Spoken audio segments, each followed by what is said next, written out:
Heç fikirləşmisinizmi? Bizim bu rəqəmsal dünyamızı pərdə arxasında hansı nizam idarə edir?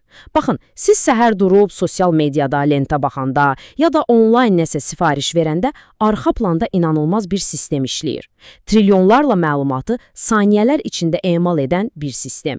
Gəlin bu dəfəki izahımızda məhz bu məlumat xaosundan başlayıb onu ram edən o güclü verilənlər bazalarına gedən səyahətə birlikdə çıxaq. Bəli, əsl sual budur. Hər saniyə yaranan bu sonsuz məlumat selinin öhdəsindən necə gəlirik? Onu sadəcə bir yerə yığıb saxlamaq kifayət deyil axı. Əsas məsələ onu elə bir formaya salmaqdır ki, lazım olan anda dərhal tapa bilək. Bəs bunu necə bacarırıq? Gəlin bir anlıq təsəvvür eləyək ki, bu problem nə deməkdir? Düşünün ki, minlərlə maşının olduğu nəhəng, pərakəndə bir dayanacaqdasınız və sizə deyirlər ki, get o ağ Mercedesi tap. Yaxşı, bəs hardan başlayacaqsınız? Mümkünsüz bir şeyə bənzəyir, elə deyilmi? Bax, məlumatlar da belə qarışıq olanda, axtarış demək olar ki, qeyri-mümkün olur. Əsl problem də məhz budur. Yaxşı, problemi anladıq. Bəs həll yolu nədir? Cavab, təəccüblü də olsa, olduqca sadə bir şeydə gizlənir. Xaosa son qoymaq üçün ilk addımımız çox güclü bir konseptə əsaslanır, cədvəllərə. Baxın, bayaqki qarışıq avtomobil məlumatları indi necə də səliqəli görsənir. Hər bir maşının nömrəsi, markası, rəngi, sahibi, hər birinin öz xanası, öz yeri var.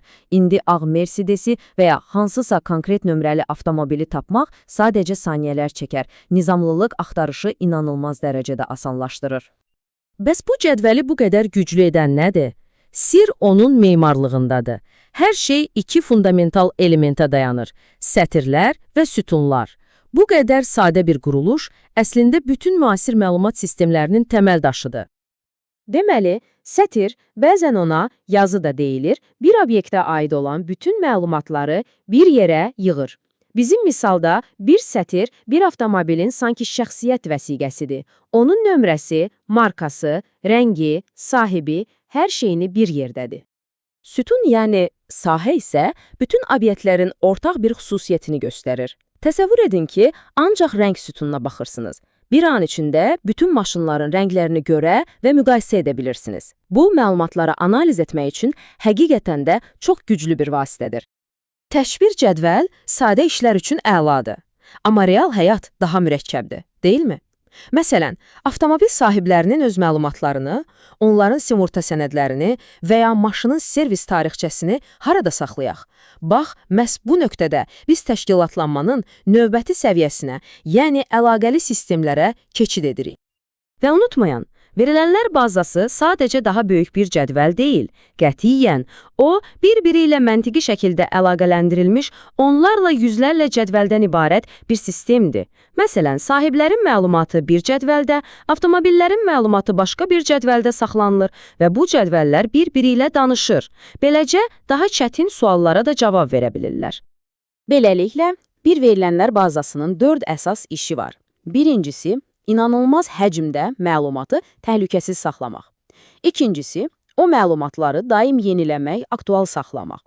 Üçüncüsü, hər şeyi məntiqli şəkildə strukturlaşdırmaq. Və dördüncüsü, bəlkə də ən vacibi, istədiyin məlumatı saniyələr içində tapıb gətirmək. Deməli, bu, tozlu bir ambar deyil, daima işləyən, dinamik bir beyin kimidir.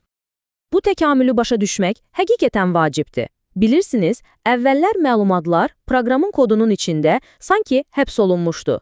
Nəyisə dəyişmək üçün bütün proqramı yenidən yazmaq lazım gəlirdi. Amma müasir yanaşma məlumatları proqramdan ayırdı, onlara azadlıq verdi. Və bu, rəqəmsal dünyada əsl inqilab idi. Yaxşı, bütün bu texniki söhbətlər çox maraqlıdır, amma gələk əsas məsələyə. Bunun bizim gündəlik həyatımızla nə əlaqəsi var? Cavab sizi yəqin ki təəccübləndirəcək. Düşündüyünüzdən qat-qat daha çox. Dostlarınızla paylaşdığınız o şəkillər, bank hesabınızdakı pul, internetdən sifariş verdiyiniz o ayaqqabı, həkimdəki tibbi qeydləriniz, bunların hamısı istisnasız olaraq arxada işləyən nəhəng verilənlər bazalarında saxlanılır və idarə olunur. Onlar olmasa, müasir cəmiyyət sadəcə iflic olar. İndiyə qədər danışdıqlarımız isə, inanın, yalnız başlanğıcdır. Biz artıq sadəcə böyük məlumatlardan yox, astronomik, ağlasığmaz miqyaslardan danışırıq. Gəlin görək, bu sistemlər bütün planeti əhatə edəcək şəkildə necə böyüyür? Bu iceberg bənzətməsi vəziyyəti mükəmməl izah edir, elə deyilmi? Bizim hər gün gördüyümüz tətbiqlər, veb saytlar sadəcə icebergin suyun üzündəki o kiçik hissəsidir. Bütün bu sistemi suyun altında saxlayan, işlədən isə trilyonlarla məlumatı emal edən o çox böyük verilənlər bazalarıdır. Gəlin, bu miqyası daha yaxşı anlamaq üçün bir neçə rəqəmə baxaq. Hazır olun, çünki bu rəqəmlər həqiqətən də baş gicəlləndiricidir. Məsələn, 2008-ci ildə Google-un axtarış indeksi 93 terabayt idi. O vaxt üçün bu, nəhəng bir rəqəm hesab olunurdu. Amma bu, sadəcə bir başlanğıc nöqtəsi idi. Cəmi 2 il sonra, 2010-da, dünya artıq 1000 petabayt, yəni 1 exabayt məlumat saxlayırdı. 1 petabaytın nə olduğunu təsəvvür etmək üçün deyim ki, bu, təxminən 500 milyard səhifəlik kitab deməkdir. Biz isə bunun 1000 mislindən danışırıq. Elə növbəti il bu rəqəm partlayış edərək 10-15 exabayta çatdı. Bu, məlumat partlayışının əsl sübutudur. Artım sanki həndəsi silsilə ilə gedirdi. Gələcəyə baxanda isə artım daha da sürətlənir. Təsəvvür edin, təkcə 100 milyon insanın genetik məlumatlarını saxlamaq üçün 40 exabayta qədər yaddaş lazım olacağı proqnozlaşdırılır. Bu, bir neçə il əvvəl bütün dünyanın toplam məlumat həcmindən də çoxdur. Beləliklə, gəlin bütün səyahətimizə bir nəzər salaq.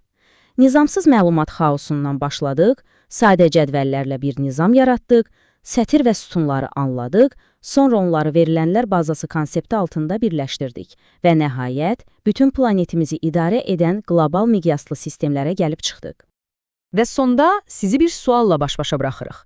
Biz məlumatları idarə etmək üçün möhtəşəm sistemlər yaratdıq. Amma məlumat seli hər an, hər saniyə daha da böyüyür. Sizcə bu sonsuz axını idarə etmək üçün bəşəriyyətin icad edəcəyi növbəti inqilabi addım nə olacaq?